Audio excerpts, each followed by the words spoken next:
Fin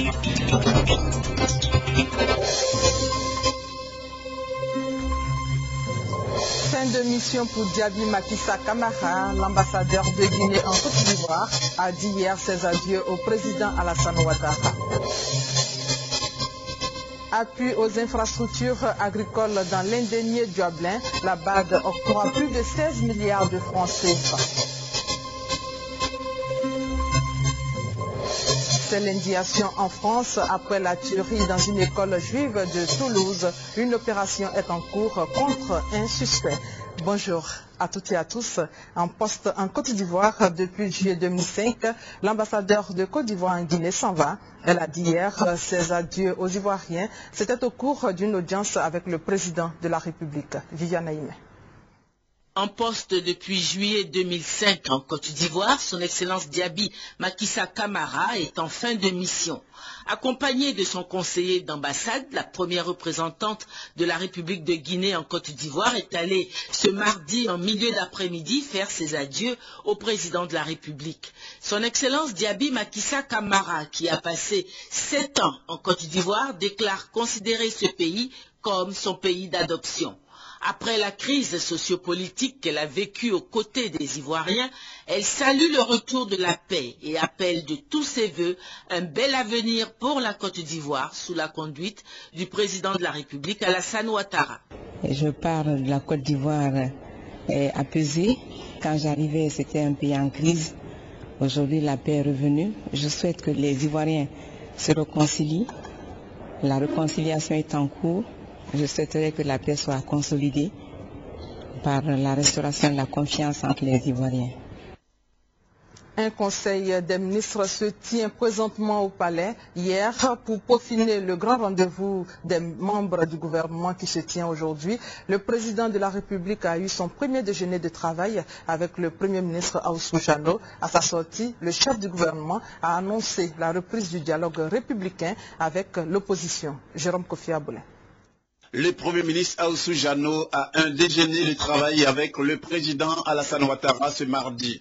Le premier depuis qu'il succède à Guillaume Kibafori Soro, élu président de l'Assemblée nationale. Maître Ahoussou Jano, avec cette rencontre, dit être à un baptême, mais un baptême tout à fait constructif. Mais c'est mon baptême, mon véritable baptême de feu, et j'ai une séance de travail avec son Excellence le président de la République pour préparer le conseil des ministres. D'ores et déjà, je peux vous dire que ce matin, au conseil de gouvernement, nous avons pris la décision. Le gouvernement sera désormais l'interlocuteur de nos frères et sœurs du FPI, de la LMP. Nous allons discuter, leur envoyer un courrier officiel pour reprendre le dialogue, parce que nous sommes les enfants du dialogue.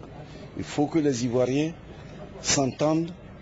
Il faut que les Ivoiriens se regardent autrement pour le bonheur de cette population qui a trop souffert de la division, de la mésentente entre ses fils et ses filles. Comme indiqué par le Premier ministre, ce déjeuner de travail précède le Conseil des ministres au palais présidentiel prévu ce mercredi 21 mars 2012, qui lui va succéder au Conseil de gouvernement qui s'est tenu ce mardi même à la primature.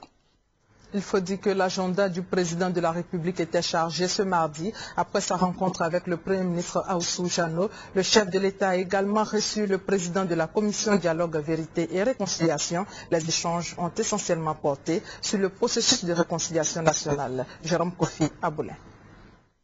Un rendez-vous non moins important, celui du président de la Commission Dialogue, Vérité et Réconciliation avec le président de la République Alassane Ouattara, ce mardi 20 mars 2012 au palais présidentiel. Charles Konambani dit être venu saluer le chef de l'État, mais le président de la Commission Dialogue, Vérité et Réconciliation ne peut pas être au palais en face du président Alassane Ouattara sans aborder la question de la réconciliation. Outre les civilités, Charles Konambani précise d'avoir parlé avec le chef de l'État du processus de réconciliation et de la cérémonie de deuil organisée samedi au Palais de la Culture. Je venais de faire un peu le point du processus dont j'ai la charge, la réconciliation. Ce processus est un processus important. Le président de la République, chef de l'État, l'a toujours dit. J'en suis convaincu et tous les Ivoiriens en sont convaincus. Donc je vais nous dire où est-ce que nous en étions, faire un point d'étape comme on dit, et relever les zones de progrès et les zones de moindre progrès. Parce que le processus est long, il est délicat, il est difficile, nous en convenons. Et après l'importante cérémonie qui a eu lieu samedi dernier, nous sommes venus au président pour évaluer la paix. Qu'est-ce qu'on va faire à partir de là? C'est de ça que nous avons parlé.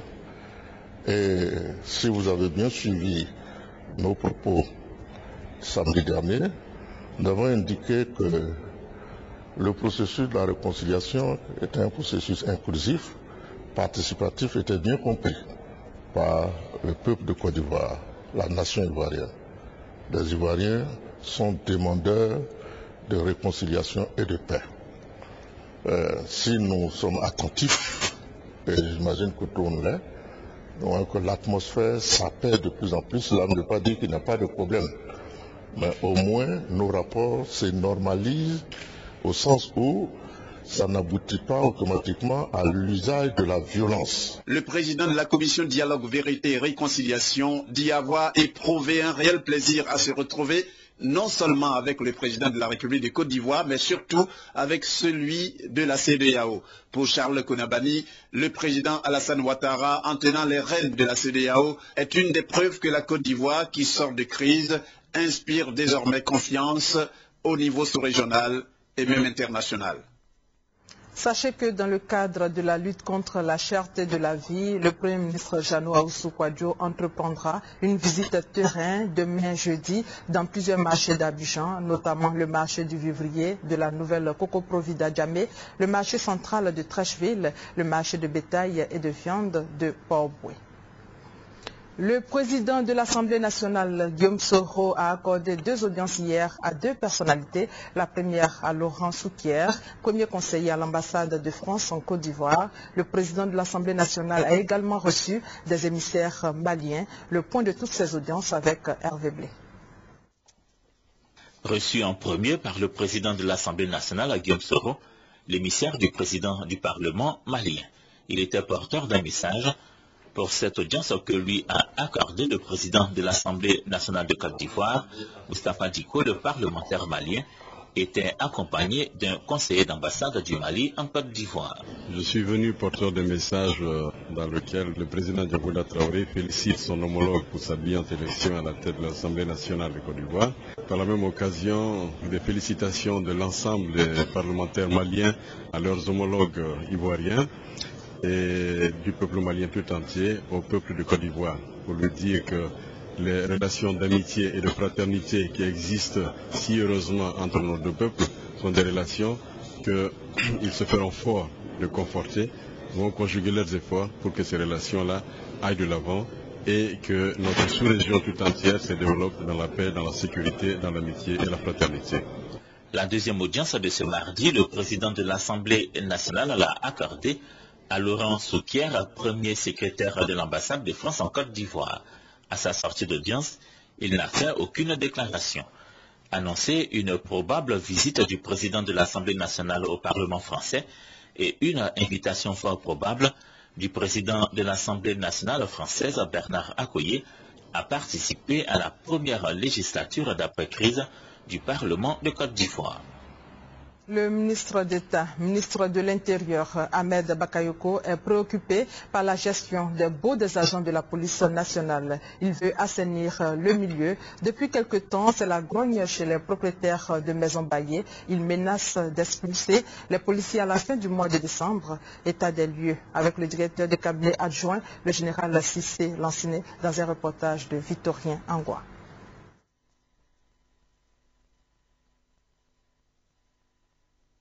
Le ministère d'État, ministère de l'Intérieur, va procéder au recensement des maisons sous bail habitées par les policiers.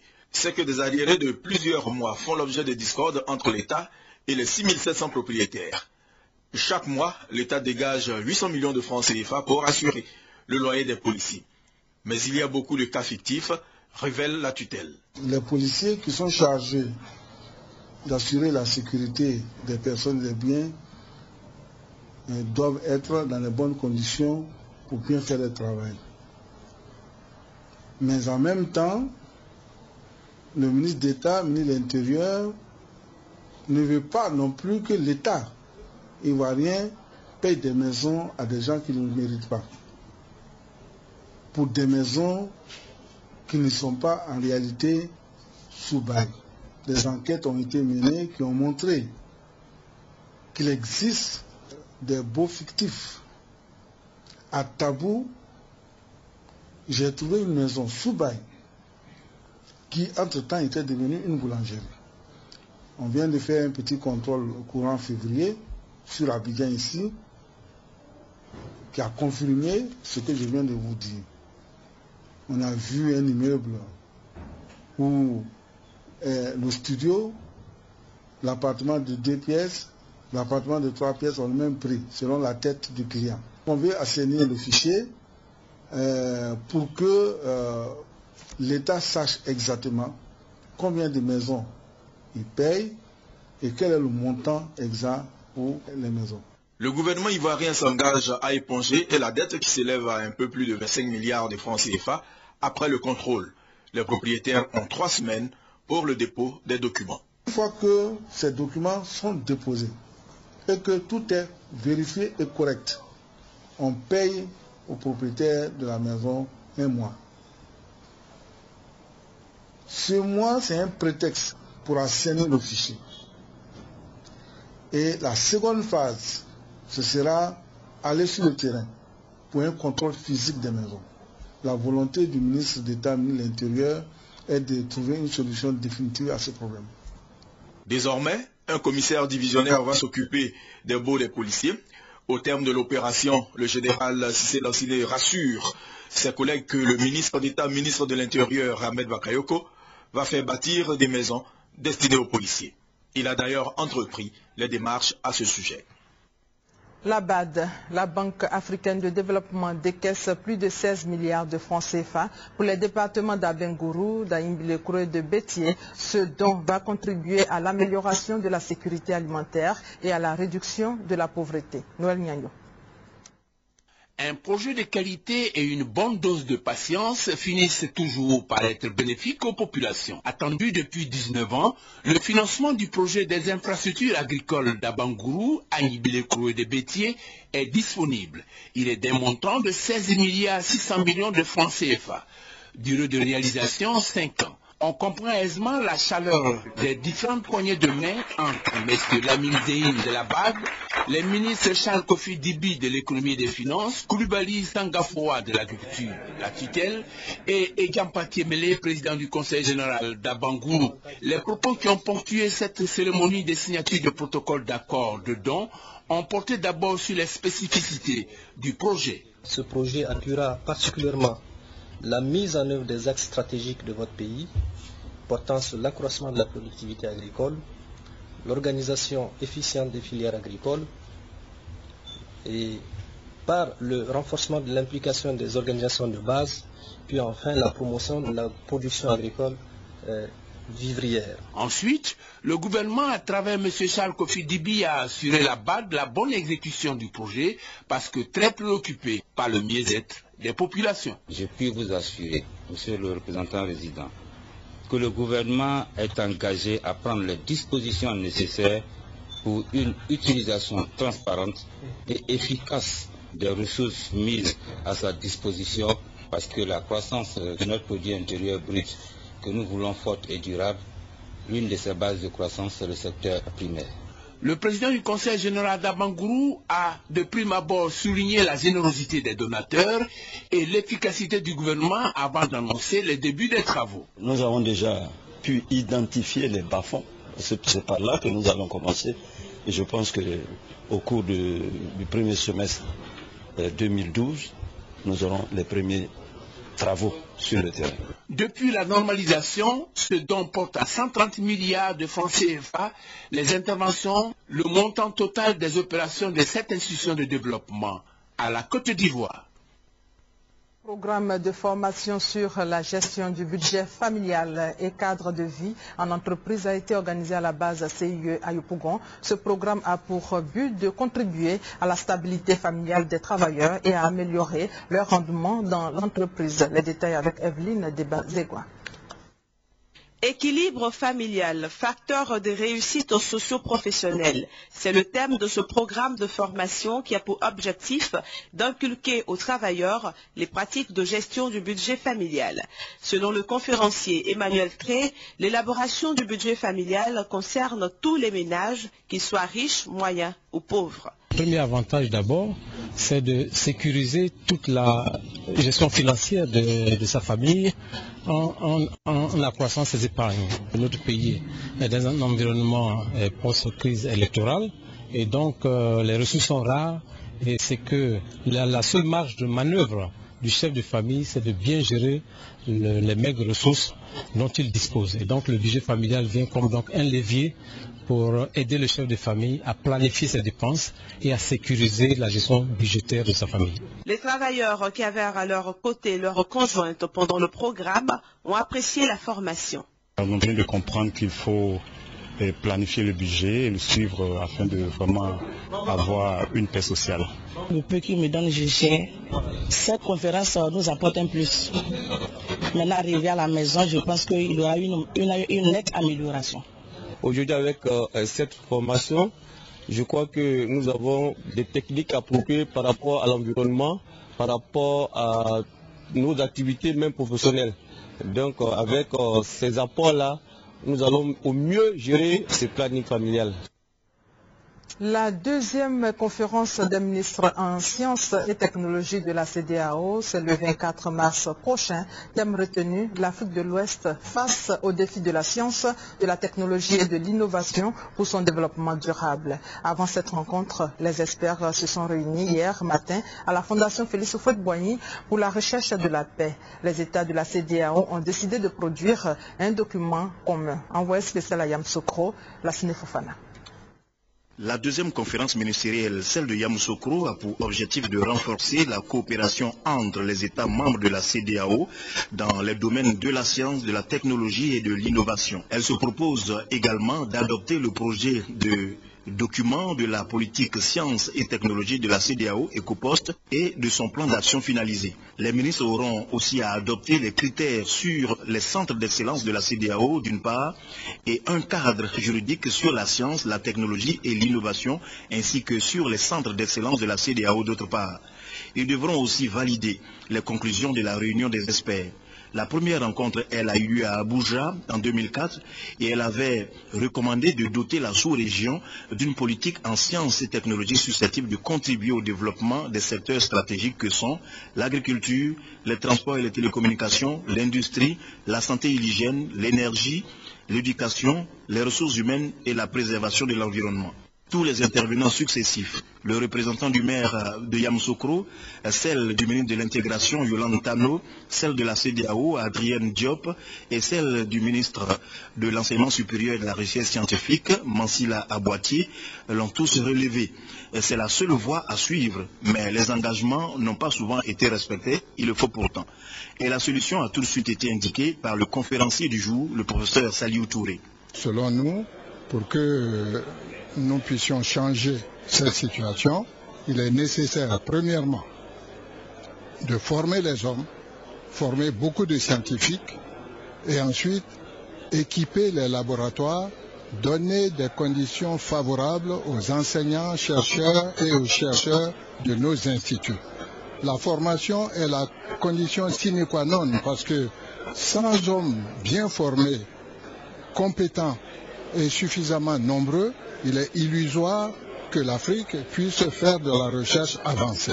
La cérémonie d'ouverture terminée, les participants aux travaux ont eu une idée de ce que compte la Côte d'Ivoire comme centre et organisation en matière de recherche. Aujourd'hui même, les experts ont commencé leurs travaux. La journée internationale de la francophonie, vous le savez, a été célébrée hier. À l'occasion de cette journée, l'Agence ivoirienne de coopération francophone organise des journées socioculturelles autour du thème cohésion nationale, paix et développement. Les détails avec Patricia Oumou et Tia. Festivités à dimension nationale et populaire. La célébration de la Journée internationale de la francophonie interpelle et sensibilise les populations autour du thème cohésion nationale, paix et développement. Véritable creuset socio-culturel, la Journée internationale de la francophonie se présente comme une opportunité pour les francophones et les francophiles de prôner la diversité culturelle et linguistique, à l'instar du directeur général de l'Agence ivoirienne de la coopération et de la francophonie, AICF. Ce thème nous interpelle. Le français est une chance. Le français, en effet, constitue le terreau de l'unité de notre monde francophone. C'est à travers le français, à travers cette langue, que notre monde francophone, dans sa diversité, exprime son unité. Pour le ministre de la Culture et de la Francophonie, notre pays a le devoir de renforcer sa présence au sein de l'espace francophone pour faire entendre le plaidoyer de la paix. Oui, nous avons la chance d'appartenir à cet espace qui a en partage l'usage de la langue française. Une communauté faite de plus de 75 pays, une langue partagée par plus de 800 millions de personnes. Autre étape de la cérémonie, les prix décernés aux jeunes talents de la littérature ivoirienne. Joie et encouragement de la représentante du président de la République, Alassane Ouattara, qui a traduit les sentiments du chef de l'État. Monsieur le Président de la République m'a chargé, avant toute chose, devant cette assemblée éprise de culture de l'universalité, de faire part en pareille circonstance solennelle de son attachement personnel à la francophonie et à la solidarité profonde qui lie la Côte d'Ivoire à l'ensemble des membres de la coopération francophone.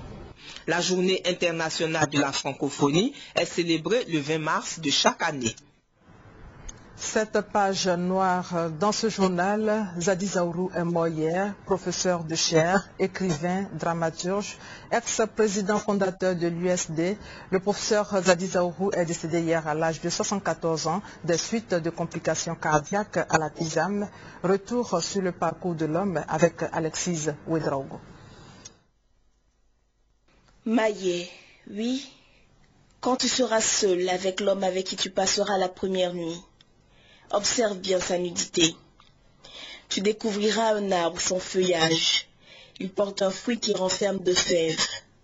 Ne t'acharne pas sur le fruit, tu tuerais l'homme. Caresse l'arbre, il grandira et grossira à vue d'œil. Ne t'effraie pas. Couche-toi sur le dos et amène-le à s'allonger sur toi. Les tissons que tu portes sur ta poitrine le brûleront d'un feu si doux qu'il roucoulera comme une colombe, il s'abandonnera à toi. L'une des productions littéraires que garderont certainement en mémoire beaucoup de passionnés. Sa symphonie, le maître ne l'a sûrement pas achevée.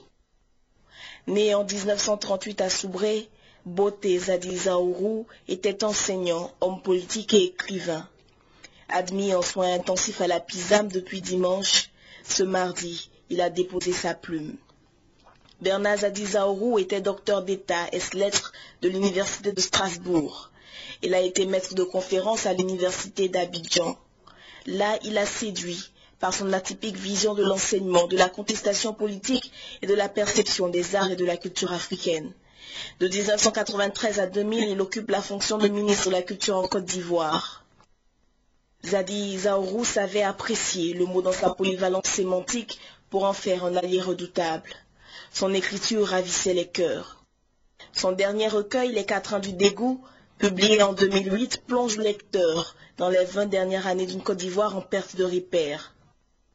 Musicien promoteur dès la fin des années 70 de l'art musical, Zadi Zaourou est aussi un critique musical averti.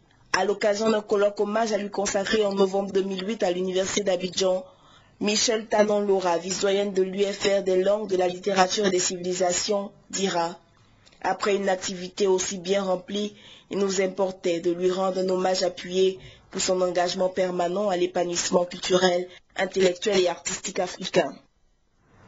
Portrait de Zadi Zaourou, signé Alexis Ouedraogo. Zadi Zaourou, le père du Didiga, l'académicien est décédé hier à l'âge de 74 ans des suites de complications cardiaques à la PISAM. Retour sur cette information, vu son importance dans le cadre de la lutte contre la cherté de la vie. Le Premier ministre Jeannot Ahoussou Kouadio entreprendra une visite terrain demain jeudi dans plusieurs marchés d'Abidjan, notamment le marché du vivrier de la nouvelle Cocovrico d'Adjamé, le marché central de Trècheville, le marché de bétail et de viande de Port-Bouy. Kwasi Adjoumani, le ministre des Ressources halieutiques et animales, était en visite récemment au port de pêche. Il est allé s'imprégner des difficultés de la filière pêche. Hervé Blé. Le port de pêche lundi 19 mars, à l'espace dédié à la pêche fraîche, le ministre des Ressources animales et halieutiques Kwasi Adjoumani est présent pour s'imprégner des préoccupations des opérateurs du secteur. Animateurs d'un secteur d'activité en pleine crise, ils le diront au ministre Kwasi Adjoumani. Les armateurs estiment à 60% les pertes subies du fait de la crise en Côte d'Ivoire, mais encore. Le carburant revient aujourd'hui à un navire de pêche à 521 francs le litre. Les navires sont des machines qui consomment énormément, environ 12 000 litres pour une semaine de mer. En 2008, une étude a démontré que pour rentabiliser un navire de pêche, ou en tout cas pour atteindre son seuil de rentabilité, il lui fallait du carburant à 340 francs et pas plus. Les charges ayant augmenté, il faut ramener ce prix aujourd'hui dans l'ordre de 280-300 francs. Nous avons un problème de ressources, donc dû uniquement au pillage de ces ressources-là par des navires, parce qu'ils font des prélèvements sans tenir compte de la taille des poissons, sans tenir compte d'une taille responsable et d'une pêche durable. Le souhait des armateurs a bénéficié du programme d'urgence présidentielle pour consolider, sinon relancer leurs activités qui aujourd'hui ne se font qu'avec de vieux bateaux chers à l'entretien. Du côté des pêcheurs artisans maritimes, d'autres préoccupations. Certes, nous avons des explorations qui ne sont pas suffisantes et nous souhaitons que l'État nous aide énormément. Et en plus, les flottilles sont très vieilles, il faut les changer. Parce que dès que les flottilles sont vieilles et qu'on ne les change pas, la production elle est faible. Nous avons énormément de difficultés pour conserver le poisson. Par exemple, le pêcheur arrive, lorsqu'on n'a pas de trucs de conservation, le poisson pourrisse et puis il y a même bradé. Certaines des préoccupations soulignées par les marailleurs et marailleuses. Il y en a qui ne sont pas agréés, qui ont droit au poisson. Et chaque matin que nous arrivons, normalement on doit avoir une liste pour suivre le partage du poisson. C'est ce qui ne se fait pas ici. Le matin, c'est toujours les mêmes qui gagnent le poisson. Les taxes portuaires sont chères, les redevances sont chères. Jusqu'à, il n'y a même pas encore une semaine de cela, on payait les caisses à 295 francs. Présentement, nous payons 500. Alors que quand le poisson vient, le poisson est excessivement cher. On nous donne souvent le poisson 65 000 francs. On ne peut pas vendre le poisson. Le poisson est revendu à 60 000 francs. Quand c'est comme ça, si c'est 10 caisses, tu dois 5 000 francs par caisse, qui nous revient à 50 000 francs de perte. Évoqué par les opérateurs de la filière, les redevances portuaires et cartes d'accès, aujourd'hui appliquées par la direction du port, se justifient. Le premier responsable du port qui l'a rappelé a noté la nécessité de procéder à des investissements au port de pêche. Nous sommes dans une logique de meilleures pratiques. Les meilleures pratiques, ça a un prix et nous sommes dans une dynamique de faire en sorte que ceux qui travaillent dans le port de pêche aient un ticket d'entrée. Ça dit quoi? Tout le monde ne vient pas au port de pêche parce qu'il y a du poisson acheté. N'accède ici que les grossistes qui doivent sortir ce poisson, les vendre des grossistes à l'extérieur et qui l'on vend dans les marchés, dans les quartiers. Dans les deux ans à venir, vous verrez un port de pêche nouveau parce que nous avons un projet d'investissement important. La modernité, ça a un prix et ce prix, il faut le mutualiser. Le port fait sa part d'effort, ils acceptent de faire les parts d'effort. L'investissement à faire pour la modernisation du port de pêche est évalué à 17 milliards 5 pour un nouveau port de pêche avec des espaces industriels nouveaux. Mais ça, c'est à l'horizon 2013-2014. En attendant la rénovation entière du port de pêche d'Abidjan qui en a véritablement besoin, des soucis existent. Soucis au niveau, par exemple, de l'hygiène, liés pour l'essentiel à l'ancienneté des installations. Des dispositions sont toutefois prises pour permettre au port de pêche de fournir au quotidien à la population sa ration en protéines halieutiques. Avant de partir, il y a des conditions liées aux normes sanitaires qui sont requises. Il faut suffisamment de glace pour conserver les produits à une certaine température. Et quand les produits arrivent, nous faisons d'abord un contrôle au niveau du navire, au niveau des cales des navires, et nous autorisons le débarquement. Les produits, une fois débarqués, sont cédés aux mareyeurs qui sont agréés à cet effet. Et donc les produits sont conditionnés dans des caisses. Si quelques produits tombent, ce qui se passe, c'est que nous les mettons de côté, et ces produits, après, sont destinés à la consommation animale via la transformation pour en faire de la farine de poisson. Les produits qui sont bons sont destinés donc à la consommation humaine. Et nous leur délivrons un certificat de salubrité. Hors de la Côte d'Ivoire, la tragédie de Toulouse continue de dominer l'actualité internationale. Aujourd'hui, c'est l'indignation tout azimut après la fusillade sanglante devant un collège juif à Toulouse. Ce mardi, l'heure était au recueillement. L'effroi, la stupeur et le recueillement en France au lendemain de la tuerie de Toulouse. À 11h précises, toutes les écoles et les institutions françaises ont observé 1 minute de silence en mémoire de l'enseignant et des 3 enfants abattus froidement dans une école juive. Ces enfants avaient 3 ans, 6 ans et 8 ans. Et l'assassin s'est acharné sur une petite fille. Il faut réfléchir à cela. Et c'est un sujet grave, et tellement grave que c'est toute la République qui doit être concernée. Solidaire, la communauté internationale a condamné cette tuerie. Retour sur les faits. C'est devant cette école juive de Toulouse que lundi matin, un scooter s'arrête.